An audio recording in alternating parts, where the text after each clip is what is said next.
gusto ko mag-trial na eh. Sa Senado? Oo. Tama. Dahil pag nag-trial sa Senado, Ay magkakaalaman din tayo doon po sa binabanggit din ng mga ebidensya kasi mas malakas po ang poder ng court, ng trial court, meaning sa impeachment court, doon sa kanilang subpoena powers, lalo na po itong mga binabanggit po ng mga bank records na ito. Nasa ganun magkaalaman na po tayo dito po sa mga binabanggit po ng mga akusasyon ng mga ill-gotten wealth, etc.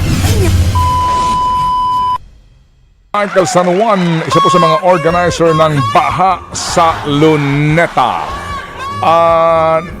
Nabanggit niya, Adrian Bersamin ni hindi man lang po napatawag, di ba? Sa Senado, hindi rin napatawag. Hindi rin merong Olivar, pero hindi naman natanong. Well, yung Maynard, nagpunta rin doon, hindi rin po naman po natanong ng lubusan. Well, dito po sa investigasyon ng Ombudsman, wala rin pong balita dito ho sa mga pangalang binanggit po ni Profesor. Ito ho yung sinasabi sa kwento mismo ni Bernardo. Hindi ba na mga sinasabi niya na umano ay pinaghahatiran niya? Special delivery. Meron nga pagkakataon na naiipon na ang 2 bilyon sa parking lot ng isang hotel sa Maynila. Hindi po ba na punong-puno na yung armored van ng delivery pero ayaw pa hong kunin. Sinasabi nga na, uy, puno na yung truck ng pera. Kunin nyo na. Parang awa nyo na. Napupuno na,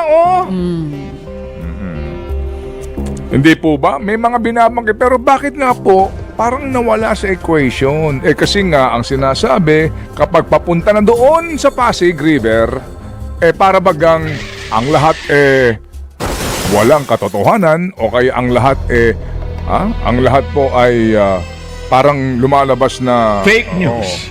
Parang kapag papunta na po doon sa palasyo, ang kwento agad na pong may kaukulang pagsalag o pag-divert sa usapin at maging sa investigasyon.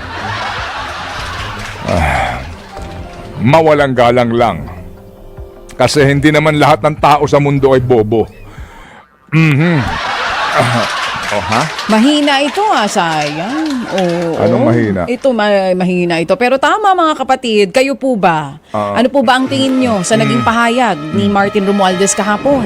Okay, sige. So, May parto din kaya yan? Gaya nung kay Zaldi ko noon? Kasi, di ba si Zaldi, 2 parts So, ito, ilang parts kaya? Oo, dun kaya sa susunod, may bagong pangalan na babanggitin? Pero bakit nga kasi ngayon lang nagsasalita? Bakit dati tahimik talaga? kasi nga daw, Di ba? Ganun Noong nakuryente, saka nagsalita. Hindi kasi nga gusto ngang idaan nga daw sa legal. Oo. Pero mukhang may natunugan siya. Ako tingin ko may natunugan dito. May natunugan siya na ginagawang pakikipag-usap kay Saldi. Itong aking kasi nga, if you read between the lines, sa kanyang statement, pati yung transcript nito, kung babasahin mo, yun ang implikasyon nito, yun ang mensahe nito. Hindi niya madiretso. Oy, kasin. Hindi niya madiretso. Hindi ba? Insan. Oo. Yeah. Ano meron? Oy. Dinaan na lang sa video message, hindi niya madiretso. Pwede namang minessage mo, biniber mo na lang Hello, Insan, hindi mangyayari to, hindi mo alam. Ito ho yung basically. Baka walang paramdam si Insan, kaya napagawa ng video. Baka lang ha? Anyway. Sige. So, well, ako lang ho ay dinadaan ko po sa medyo pangiti-ngiti ngayon to pa. Patawa-tawa po, pero ako ramdam ko sagad sa buto ko, na talagang meron ngayong binubuo. Meron ngayong mga pagpaplano nangyayari. Meron ngayong mga nag-uusap-usap. How will they manage the narrative sa mga istoryang ito, sa mga pangyayaring ito? At ang taong bayan po, again, dapat po maging matalino. Alright?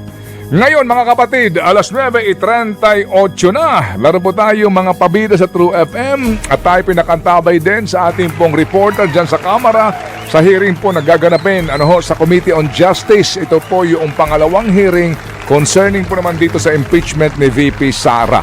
Okay, ang akin po dito, kung sakasakali po ay maging maingat din ang mga miyembro ng komite doon sa mga sinasabi nila na mga ebidensya nang sa ganun po maging solid rin yung kaso.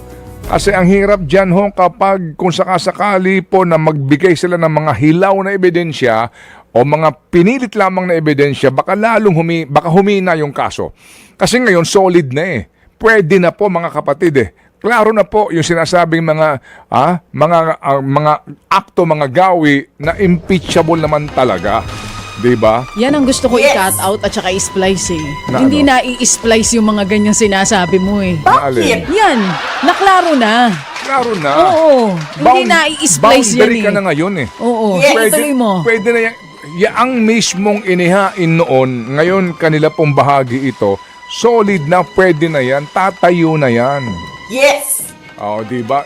Para ho lumusot na kung sakasakali po na maninindigan nga din po ang ating mga kongresista sa accountability ng isang mataas na official, impeachable official. Nang maihain na yan in the Senate at nang mag-trial na.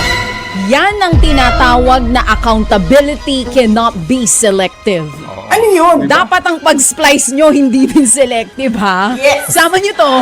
Ano? Sure ako i-splice nyo yung kay Martin. Isama nyo ito, Nagpipigil ha? ako eh. Oo. Hindi kasi accountability cannot be selective nga, partner. Kaya yan, Kasi tama ako yan. Dapat na isa gusto ko mag-trial na eh. sa Senado. Oo. Tama. Dahil pag nag-trial sa Senado, Ay magkakaalaman din tayo doon po sa binabanggit din ng mga ebidensya kasi mas malakas po ang poder ng court, ng trial court, meaning sa impeachment court, doon sa kanilang subpoena powers, lalo na po itong mga binabanggit po ng mga bank records na ito at ilang pang mga binabanggit po na dapat pong isubpina na sa ganun magkaalaman na po tayo dito po sa mga binabanggit po ng mga akusasyon ng mga ill-gotten wealth, etc. Ano yun? oy, teka, nagagalit naman na sila sa'yo ngayon. Good Kanina night. love ka nila eh. Ano? Oo. Litong-lito na sila sa feelings talaga nila. Oo. Ano ba ang Nagpipigil sinasabi ako mo? eh. Hindi tama kasi yung mga binabanggit mo ngayon. Yan nga. DDS ako. Oo, hindi kasi yun nga eh. O ngayon, ngayon galit na naman ang mga Kasi DDS ako ay sa'yo. pro-impeachment. Oo, biglang naging pro-impeachment ka, ayaw na nila sa'yo. Oo. Ina ninyong lahat. Yun lang. Huwag naman. Huwag ganon. Sabi dito nung isa, yan, dapat ganyan, Ted. Lahat talaga ng sangkot ay dapat managot. Antabay Yes. po tayo, ha? Sabi nga natin kanina, big Sige. day po ito for the Dutertes.